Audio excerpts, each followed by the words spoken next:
switch between you guys. Okay, go. Hi, good morning. My name is Karen Einstein, and I'm here on the Independent Publishers of New England's Thursday broadcast of Ask the Experts.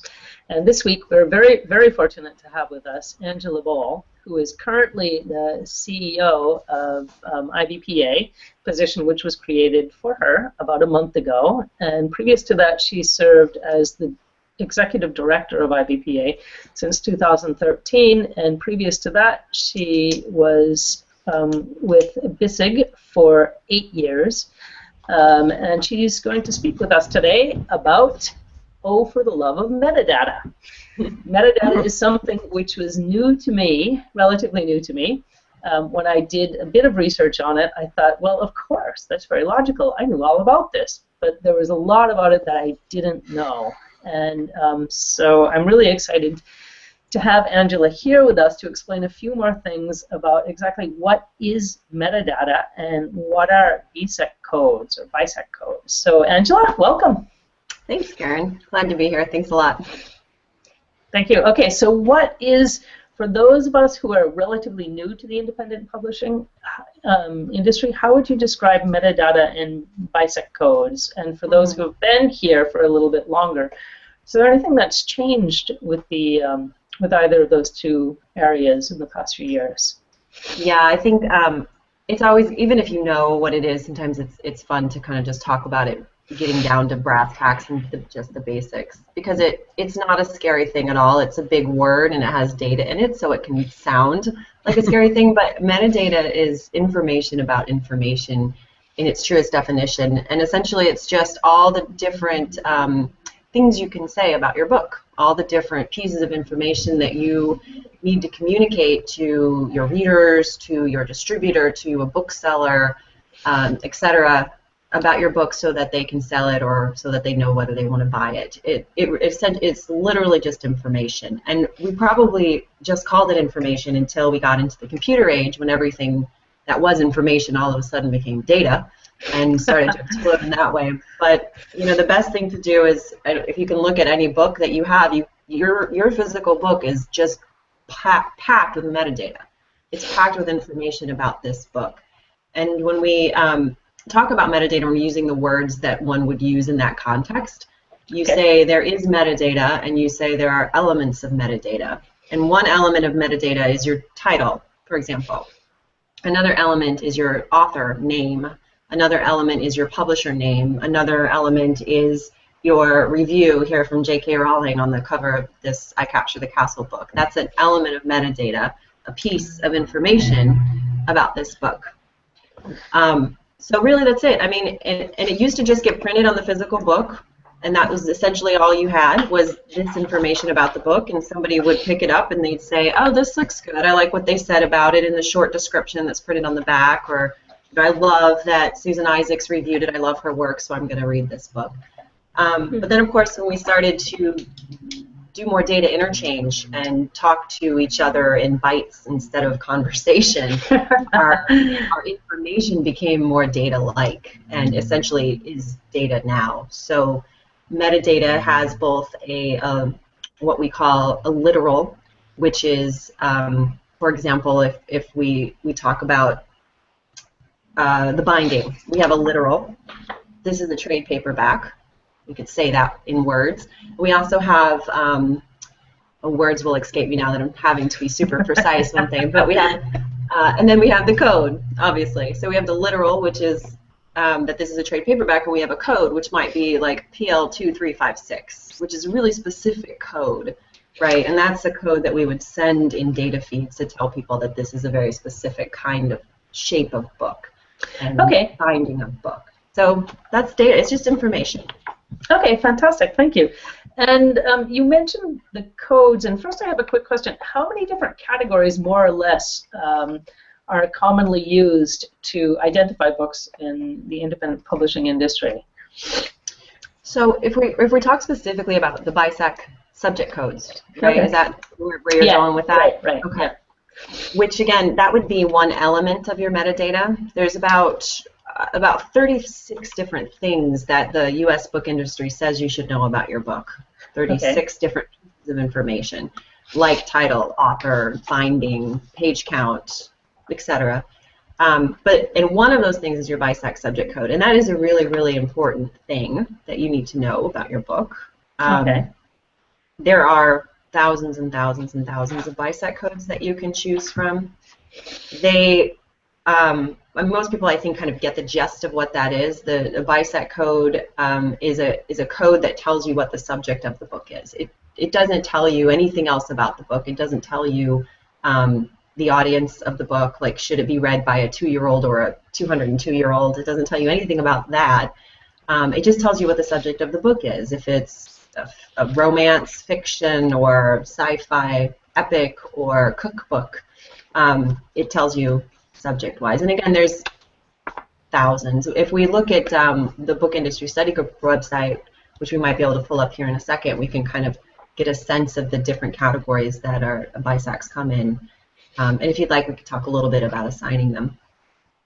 Okay, great. And we have a question now from one of our listeners, which is, what happens if you make an error, like putting in the wrong age group or the wrong category?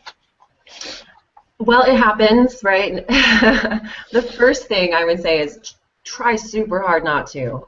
Spend a lot of time on your metadata at the front end so that those kinds of things, because something like age group is known to you or is known to the publisher pretty well, I think, and not getting the age group right would essentially be an error. So it's not impossible to fix. You can change your metadata. It really depends on how you're submitting it, where you're submitting it to.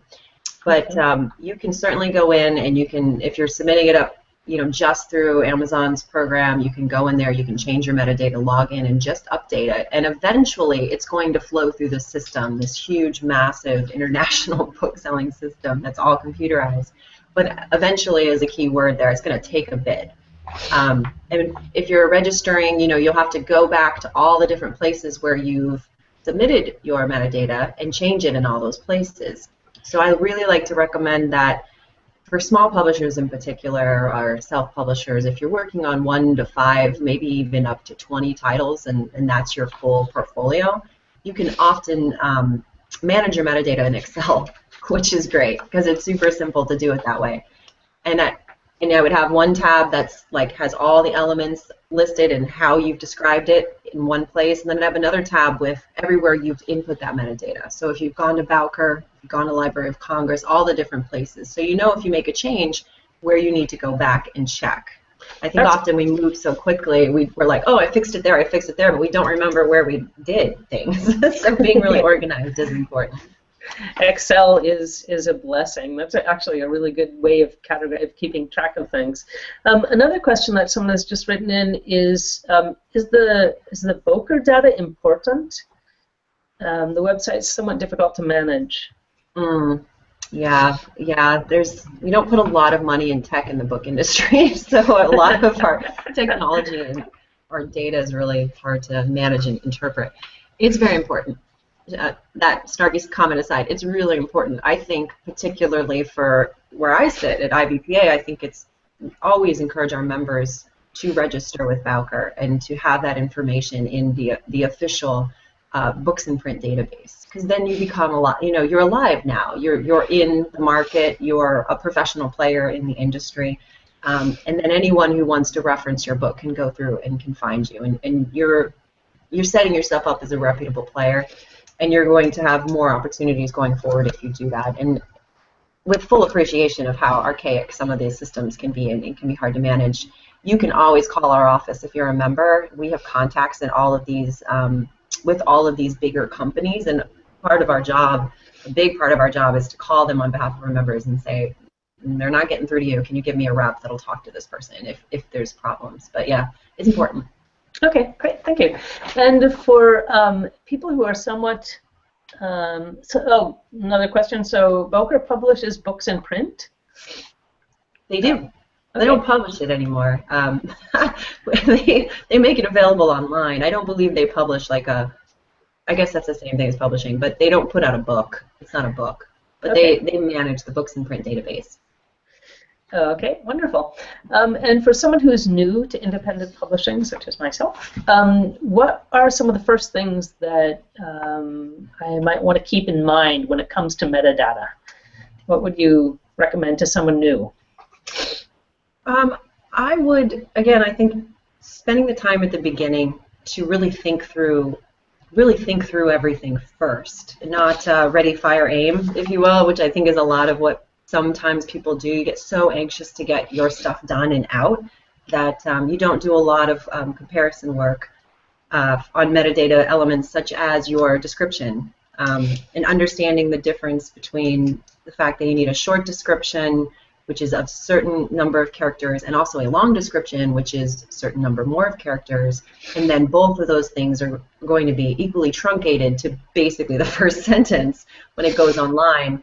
Learning how to really pack all your power right up at the top when you're talking about your books, and getting all of those things in place and set up before you push out to market. That would be my #1 recommendation for someone starting out. Get an understanding of what these 36 elements are. Figure out, so as you as the publisher know the answer to all of these questions and you're really satisfied with the answer. You really think you've got the right reviews from the right people. You really think you've got the great description, your author bio's on point, and you know the size, the binding, all that technical stuff is understood as well. Okay, great. And where can one get a concise model or template for preparing all of that data? Or is there a place where you can go for that? So I'll show you something on the Book Industry Study Group website, and I keep referring to them, by the way. You mentioned them as BISAC, or BISG is the acronym, and it stands for the Book Industry Study Group. And I do refer to them. They're my old company, not just for that reason, though. It is because they manage the U.S. metadata for our industry here, for the book industry. Metadata, you know, for those, I guess, we'll take this up another level for those that might not be brand new, and maybe you know this or don't, but metadata, the book industry metadata is an international standard. It's an international format, and there is a body called Editor in the United Kingdom which manages that, and then there are bodies in the U.S. and in Ireland, in Scotland, and all the different countries that have their own kind of flavor and version of metadata that they feed into the international body, and they make it all work. So it's a huge, complex machine, and it has to be because we trade books internationally. The world is flat. We have to be able to speak to each other, and we have to be able to speak to each other a lot of times in code because we all don't speak the same language. So I refer to the BISG a lot because they do manage the relationship, the metadata relationship for the U.S. market. And they put out the information we need to know about what are these 36 elements and how can we use them. So in terms of a precise guide, they do have a metadata handbook. I would say concise would not be a word that I would use necessarily to describe it. But I will say it has all of the elements in it. It has described. It tells you why. It says, well, why? Why do you have to have this information? Tells basically, and the why is, who in the supply chain is going to use this, right? Like one element is weight. You have to know the weight of each book. It's part of your elements, and they'll say packing and shipping. It's you have to tell your distributor or your seller or Barnes & Noble or anybody how much it weighs, so they know how many they can fit in a box and how much that box is going to weigh and how much it's going to cost. It gets super technical like that. So I can't remember if I saw the screen. I could show you where to go on the website to grab it. Can you see the screen? Or no?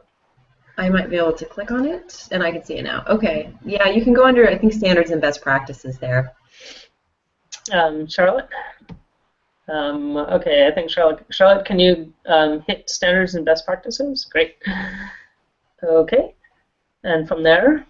And then from there, on the left side, you'll see metadata. There's all kinds of fun, cool, geeky, techie stuff in here if you love that kind of thing like I do. Here you go. If you scroll down on this page, you've got lots of different things you can look at: audience codes, best practices for keywords and metadata, and educational taxonomy. Eventually, you will find this handbook that I'm talking about. There it is, product metadata best practices. There There you go. So again, Perfect. it's not concise, and I've actually had multiple conversations with BISG about let's make this a little bit more layman friendly, if you will. But it's there, and if you want to spend some time with it, there it is. Okay, great. And what was it that drew you into metadata? You're deep in the kind of mixture of metadata. It's fascinating speaking to you. And how did you end up there? What was it that fascinated you about the field? Yeah, when I was a little girl, I used to just kidding. I didn't do that. I think, well, you know, the honest truth, I think a lot of us kind of fall into things sometimes. And when I worked at BISG, I was assigned this committee, and so I had to get real with it real quick because I don't come from a tech background. I didn't come from a tech background, and I had a learning curve that was pretty astronomical. So I just spent a lot of time with it, and then once I started to really appreciate the beauty of data, it didn't feel like work anymore to kind of get in there and dig around and figure out why it's important that we have standards, why it's important that we talk to each other in a specific way so there's no confusion. So essentially we can sell more books. Everything about this, everything about metadata and properly executing your metadata and communicating your metadata is about selling more books and not putting any kinks in the supply chain, not stopping the sale of books because you got to go back to your distributor now and change, you know, your audience or change your age range or change something. It gums up the works, and I want it to be all books sold all the time kind of a thing. So I just came to love the how it all pieces things together to enable more books to be sold. It's pretty cool. Okay, that is pretty cool. Yeah. You've just reminded me of the fact that IPNE's, the Independent Publishers of New England, my own little plug, tagline now is "Make better books and sell more of them." Nice. And yeah, what we're working on right now is we're following IBPA in many ways in terms of working on education and getting people to interact and learn more about one another's books and the whole industry. And thank you for IBPA for leading the way on this. And then I wanted to ask you a few questions about, you must be incredibly busy right now setting up the conference that's coming up in April in Salt Lake City. Could you mention something about that? Yeah, I love it. We don't get together face to face with our members that often. We get to do it once a year at Publishing University, and it's my favorite time of year. It's 2 days of education, and we also have our Benjamin Franklin Book Award program announcement that first evening of the program.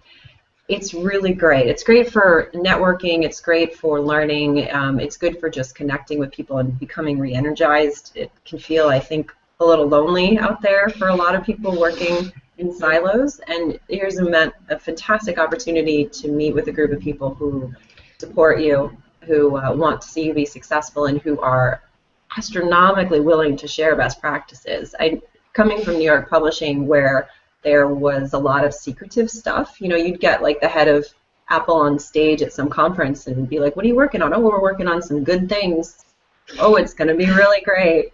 You would never get like any specifics about. Everyone was so shrouded. Everything was so shrouded. Everyone was so secretive. And in this place, this is a place where it's all out in the open. Everyone wants to learn and share. So it's April 8th and 9th in Salt Lake City. We're running promotions. I think IPNE members can certainly get a discount on registration if you'd like. Thanks. And I would, come down and meet us. It's a great way to meet once a year nationally, and I would say your programs that you do regionally are a wonderful place to meet as more often face-to-face on a regional level. It's a good thing to do. Okay, great. Thanks. Yeah, I love conferences. If I had time, I would definitely come down. And who are your keynotes this year? Anyone? So we have, I'm excited about our keynote, and I don't know if people outside the children's book market are really gonna ring true, but Kwame Alexander just won the Newbery Medal for his book Crossover, and it's fantastic. It's part poetry, part prose, and he is inspirational and amazing, which is great, but also super practical. He started selling, published his own books and started selling them from farmers markets, and found that he was making like $2,000 a day selling books at farmers markets, and completely changed his thing. So he's he's going to talk about how, as an indie publisher, more so self-published, but even small press and indie and getting up there, the traditional distribution channels and the traditional supply chain can sometimes be out of the loop, off limits. You can't really get in there. It's pretty clogged up with the big five. So he's going to talk a lot about alternative distribution channels, how you can still be successful and create amazing books. Even if you're not getting into Barnes & Noble proper, like on the bookshelf, which essentially nobody is. Nobody is on the bookshelves at Barnes & Nobles. If you think about the totality of books available on the market, hardly any of these books are available at a bookstore near you. So how are you going to be successful in a world like that? And he's going to talk to us about how he did it. Wow, brilliant. Yeah, he's really cool. He's a great guy. That sounds fantastic. And are you going to be speaking about metadata? We have a gentleman who will do a workshop on metadata. It won't be me. I don't do the workshops at ours because I just get a little too busy. But David Wogan, yeah. David Wogan is from Cellbox, and he's actually part of our affiliate up in San Diego, I think. Yeah, he's part of our San Diego affiliate. And so, yeah, he'll be there. We talk about everything, soup to nuts, metadata, cover design, ebooks, audiobooks, all the things that you'll need to know to get a book printed, published, and out to market. A lot of marketing stuff, too. Well, fantastic. Okay, and another quick question. Again, plug for our own little budding organization here that we love. Our theme this year for our upcoming conference in October is collaboration is the new competition. And do you have anyone who might be addressing issues like that? I would imagine that you do, and I certainly don't expect you to have memorized the program. You have enough to do with metadata, but just off the top of your head, are you familiar with anyone who's kind of working in that area? So a name is not coming to me right now, but I will say I so support that. I mean, that's the ethos at IBPA completely. We're not here to compete. We're here to collaborate, and a rising tide lifts all ships. And I think. But as in terms of like a person who's just talking about that exclusively, I don't know, but I think it's going to be the thread that weaves everything together for us, for you, for the full indie community. It's right there. So I love it. That's a great theme. Okay, great. Well, I'd love to continue chatting about that theme after the broadcast. We have 5 minutes left here. Are there any issues or elements that we've left, any stones left unturned that you'd like to mention? A million stones unturned. You could talk about this for like 4 hours at any time. I did say that I did mention earlier that I would let your audience know that in terms of BISAC codes, in case you're not aware, there is a new thing, and I was saying metadata is never new. Like, it's so stagnant, it just stays the way it is for a long time, so it's kind of easy to learn. Once you learn it, it never changes. But this year, they did make a big change to the BISAC subject code list. It was 10, 12 years in the making. There was a lot of arguments about whether to do it or not, and that is that they added a new code structure for young adult books. So in the past, it used to be you were either juvenile or adult, and I used to joke that the streams may never cross, just like Ghostbusters. You cannot be both juvenile and adult. So things like The Fifth Wave, which is this new sci-fi series that came out, or Hunger Games, they had to be juvenile, and people were like, "That's crazy." So now we have, or they were like, "That makes a lot of sense." It was big arguments, heated data arguments, but now they've decided they're going to have YA as a code structure. There's an entirely new structure. The ISD is putting out all kinds of education, webinars, and such to learn about it. We've got stuff up on our website in our news and blog roll about it. So look at it. If you're doing YA, or if you're doing children's and you want to just understand the difference there, if you want to get into a new market, it's a cool thing. Wow, that's great. Speaking as someone who's worked with kids for the last 30 years, that is a very cool thing, and I'm surprised and shocked that it took so long. No, it sounds like metadata is just such an enormous, complex field that I would imagine that any change would really be kind of a long-term sort of, you can't just say from one day to the next, hey, I've got an idea. You totally hit the nail on the head. There is nothing about this, since it's an international standard. Yeah, you can't just on a whim decide this is a better idea. You've got to work through a lot of processes. So, yep. So I'm excited about it too. I think it's a good move. Okay, great. Thanks. All right, we'll be on off air, but on the program after the broadcast. But for people who are listening, I'd just like to thank you, Angela, for joining us. You must be incredibly busy right now, and so your time is really valuable, not only to us here at IPNE, but to the whole industry. So thank you for everything that you're doing. And our upcoming, next 2 weeks, the upcoming programs, and Charlotte, you might want to comment on these. Next week, March 24th, we have Bowker Publishing that's going to be with us, and then the week after that, March 31st, we're going to be brainstorming for our conference in October. And Charlotte, would you like to comment on either of these? Sure. Yeah, Sarah Bauhan has been a longtime member, and we are trying to find some sort of independent small publishers who publish other people's books in this region to come and talk and inform our members about just the business of publishing and what it takes to build an organization of a publishing house, because that's how I started. I started publishing a book that a friend and I had written, and now I don't write my own books, I publish other people's. So, and I still have a lot to learn about the business, but Sarah's great, and she's up in New Hampshire.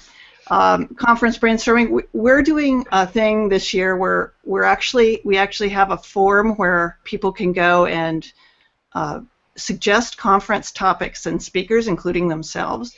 And this kind of goes along with our collaboration is the new competition theme. We're crowdsourcing our conference to some extent. We will take that into our conference team and consider everything as we balance the show. I was almost going to say the show. And so that's good. That's great. It's very exciting because you get a sense of what people, and I took that from you, you guys, Angela.